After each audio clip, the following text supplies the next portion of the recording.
ये आकाशवाणी है। कार्यक्रम सुर्खियों में प्रस्तुत है कोरोना वायरस संक्रमण पर स्वास्थ्य विशेषज्ञ डॉक्टर पीयूष रंजन से आकाशवाणी संवाददाता सिद्धार्थ सिंह की बातचीत।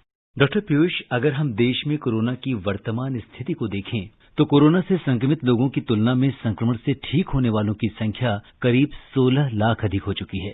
केंद्रीय स्वास्थ्य और परिवार कल्याण मंत्रालय ने कहा है कि स्वस्थ होने वालों की संख्या लगातार बढ़ रही है, जिससे कोविड संक्रमण के मामले घटकर 23.24% रह गए हैं और मृत्यु दर के बारे में भी ये दुनिया के अन्य देशों की तुलना में घटकर 1.86% रह गई है। आप जो मौजूदा स्थिति है उसे कैसे देखते हैं? मौजूदा स्थिति में 2-3 मोटी बातें हैं। सबसे पहले यह कि हमारा देश एक विशाल देश है, इसलिए कभी न कभी अन्य देशों की तुलना में हर दिन जो नए केस हम डिटेक्ट करते हैं उसकी संख्या जरूर ज्यादा होनी है। यह लाजिमी है क्योंकि हम धीरे धीरे नंबर ऑफ टेस्ट बढ़ाते रह रहे हैं। हमारे देश में विश्व के अन्य देशों की तुलना में जो मृत्यु दर न्यूनतम स्तर पर है। हम लोगों ने शुरुआती दौर में कुछ ऐसे कदम उठाए जिससे इस बीमारी के लिए तैयारी करने का, इससे लड़ने का और इसके लिए तमाम जो उपाय हमें जुटाने थे उसका हमें मौका मिल गया, जिसकी वजह से जो मॉर्बिडिटी और मोर्टिलिटी है वो विश्व भर में न्यूनतम स्तर पर है। डॉक्टर पीयूष, कुछ लोग ऐसे हैं जो भय के कारण सामने नहीं आना चाहते और उनके अंदर कुछ सामाजिक कारण भी है, कुछ साइकोलॉजिकल कारण भी है। आप किस तरह का परिवर्तन देखते हैं और इसका जो साइको सोशल इम्पैक्ट है वो किस तरह का है? शुरुआती दौर में कोई भी इस बीमारी के बारे में बहुत ज्यादा नहीं जानता था। यह बीमारी या वायरस हमारे शरीर में आएगा तो किस तरह से हमारा शरीर बिहेव करेगा। लोगों के साथ साथ चिकित्सकों के मन में भी बहुत सारी आशंकाएं थी, लेकिन धीरे धीरे आशंकाओं का दौर अब समाप्त हो चुका है। अब चिकित्सक, स्वास्थ्यकर्मी और कुछ हद तक लोग भी इस बीमारी के प्रति जो है अब उतना ज्यादा डरा हुआ या भयभीत नहीं है। जैसे 4A हम लोग कहते हैं, accept, adopt, adapt and act, यानी पहले इस समस्या को जानिए, स्वीकार कीजिए, अपने अंदर कुछ ऐसी स्ट्रेटेजी बनाइए, कुछ परिवर्तन लाइए और उसके बाद क्रियान्वयन कीजिए जो स्ट्रेटेजी आपने बनाई है। तो हम लोग अब चौथे दौर पर हैं, यानी कि एक्ट करने के दौर पर हैं। जो एक बड़ी समस्या मैं अपनी नजर से देखता हूं वह यह है कि अभी भी जो इन्फेक्टेड केस हैं उसे कहीं ना कहीं हम लोग थोड़ा सा स्टिग्मेटाइज कर दे रहे हैं। कोरोना से जो संक्रमित मरीज हैं वो अन्य मरीजों की तरह है। समाज के बाकी लोगों का दायित्व है कि उनके अंदर एक हौसला दें, एक विश्वास दें कि जिस तरह से बाकी और जो इन्फेक्टिव इलनेस है उससे लड़ने में समाज के, परिवार के, पास पड़ोस जो दूसरे लोग होते हैं वो सभी मिलकर के हौसला बढ़ाते हैं, उसका साथ देते हैं। उसी तरह से इस बीमारी में भी सभी लोग संक्रमित व्यक्ति के साथ बराबर खड़े हैं ताकि वह व्यक्ति खुद को स्टिग्मेटाइज महसूस नहीं करे, अपनी बीमारी को छुपाए नहीं, क्योंकि 80% ऐसे लोग होते हैं जिसमें ये मामूली सर्दी, खांसी, हल्की बुखार और फ्लू जैसे सिम्टम के साथ आती है। उन्हें कोई विशेष तौर पे अस्पताल में भर्ती होने की आवश्यकता नहीं होती है और चूंकि स्टिग्मा के कारण एक तरह से जो सिंगल आउट कर देंगे, इस डर से लोग खुद आगे नहीं आते हैं, अपना इलाज और जांच नहीं कराते हैं और वो अपने आप को आइसोलेट नहीं रखते हैं। डॉक्टर पीयूष, जब भी कोई मरीज कोरोना पे विजय प्राप्त करके जब अस्पताल से जाता है तो उस समय जिस तरीके से आपके सहयोगी चिकित्सा कर्मी उनकी हौसला अफजाई करते हुए दिखाई देते हैं, उनको जिस तरह का संदेश देते दिखाई देते हैं, वो शायद एक बहुत बड़ा परिवर्तन है और इसके पहले कभी भी मेडिकल हिस्ट्री में वो पहले कभी नहीं देखी गई। यह एक पैंडेमिक है और हम सब चिकित्सा विज्ञान में ऐसा कहते हैं कि बहुत कम लोग ऐसे होते हैं जो कि अपने जीवन काल में इतना बड़ा पैंडेमिक देखते हैं। इतना बड़ा पैंडेमिक इसके पहले 1918 में जो स्पेनिश फ्लू था वैसा आया था। इसके पहले H1N1 स्वाइन फ्लू का भी पैंडेमिक आया था, लेकिन उसमें जो वायरल इलनेस थी उसका ड्यूरेशन शॉर्ट था, उतना ज्यादा वो लोअर रेस्पिरेटरी ट्रैक्ट को इन्वॉल्व नहीं करता था, मोर्टिलिटी कम थी। इस वजह से जो है वो उतना ज्यादा परेशानी का वजह नहीं बन पाया। अभी के समय में जो मैं अपने तमाम जो देश भर के दूसरे चिकित्सक जो मित्रगण हैं हमारे, अब उनके मन से जो भय है वो जाता रहा है और अब वो लोग जो है मरीज को देख करके खुद भी भयभीत न होते हैं न करते हैं। हम सभी अपने मरीज को यही कहते हैं, छोटी सी बीमारी हो गई है तो हम आपके साथ बराबर खड़े हैं। और चिकित्सा विज्ञान ने जो पिछले 4-5-6 महीने में इस बीमारी से लड़ने के जो तरीके ढूंढे हैं, उन तरीकों के माध्यम से लगभग 99% हम लोग आपको ठीक कर पाएंगे। तो यह एक बड़ा परिवर्तन देखा है।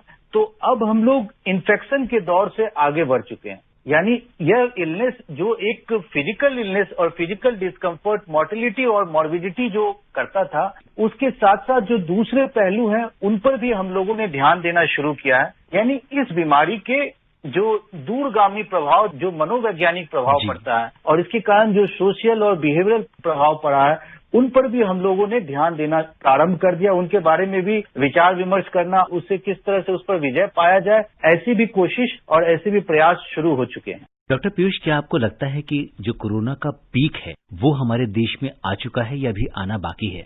अलग अलग देश में जो अलग अलग भाग है उसमें हम लोग अलग अलग स्टेज ऑफ एपिडेमियोलॉजिकल पीक होता है उसमें है। दिल्ली में डेफिनेटली यह पीक जो है वो कम हो गया है, नए केस जो जुड़ रहे हैं वो कम हो गए हैं।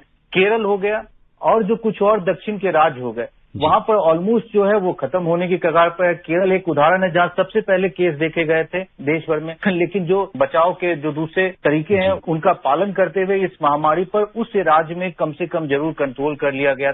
दिल्ली में जो पीक था, पीक से हम लोग ढलान की ओर हैं, लेकिन कुछ और राज्य हैं जैसे कि बिहार हो गया, झारखंड हो गया, उत्तर प्रदेश के कुछ भाग हो गए, वहां पर अभी धीरे धीरे पीक की ओर हम लोग बढ़ रहे हैं। लेकिन जैसे नॉर्थ ईस्ट के जो राज्य हैं, इन सभी राज्यों में अभी तक बीमारी जो है वो शुरू भी नहीं हुई है। तो देश के बाकी लोगों के लिए यह एक मौका है कि वो उन भाग से जहां पर कि यह बीमारी पहले आ चुकी है और सफलतापूर्वक हम लोग उसका सामना करते हुए उस पर विजय प्राप्त कर चुके हैं, सीख लें कि किस प्रकार प्रोटेक्टिव मेजर्स यानी कि बचाव के जो सारे उपाय हैं, जो कि आपके अपने पर्सनल प्रोटेक्टिव मेजर्स हैं, जो आपकी जीवन शैली से रिलेटेड है, उनका पालन करते हुए किस तरह से इस बीमारी पर काबू पाया जा सकता है। डॉक्टर पीयूष, अगर किसी व्यक्ति का कोरोना पॉजिटिव आया था और उसके बाद अगर निगेटिव टेस्ट आ जाता है, वो ठीक हो जाता है, तो कितने दिनों के बाद वो अपने परिवार के साथ मिलजुल कर रह सकता है? एक बार अगर आप निगेटिव आ जाते हैं तो फिर उसके बाद आप परिवार के बाकी सदस्यों के साथ आप आराम से रह सकते हैं।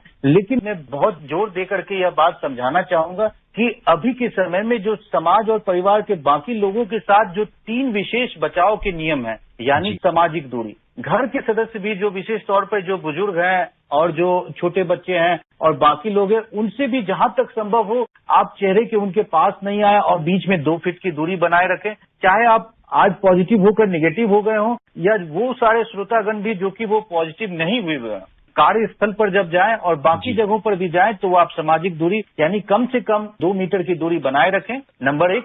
नंबर 2, जब भी आप बाहर जाएं तो आप मास्क पहन करके रखें। एंड नंबर 3, जो कफ हाइजीन होता है, यानी कि छींकते समय, खांसते समय अपने चेहरे को और अपने नाक को जो है आप ढक करके रखें और बराबर हाथ धोते रहें। इन सभी चीजों का पालन आपको हमेशा करते रहना है, चाहे आप पॉजिटिव हों, पॉजिटिव होने के बाद निगेटिव हों या आप कभी पॉजिटिव नहीं हुए हों।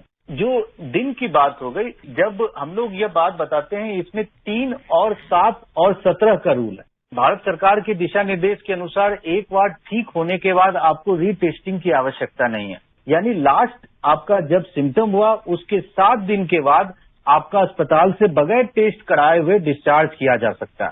3 दिन के बाद डिस्चार्ज किया जा सकता है, उसके 7 दिन तक आप आइसोलेशन में रह सकते हैं और 10 दिन के बाद आप नॉर्मल काम ज्वाइन कर सकते हैं। डॉक्टर पीयूष, चाइना जहां से ये वायरस ओरिजिनेट हुआ है, वहां पे इसका जो इम्पैक्ट है धीरे धीरे कम हो गया और ज्यादा ये फैलाव इसका हुआ नहीं, जबकि दुनिया के दूसरे देशों में कंपैरेटिवली ये बहुत तेजी से फैल रहा है। चाइना में ये बीमारी सबसे पहले फैली और विश्व के दूसरे देशों में, विशेष तौर पर जो है वो यूरोपीय देशों में, अमेरिका में ये फैल गया बहुत तेजी के साथ और चाइना ने इसे कंट्रोल कर लिया।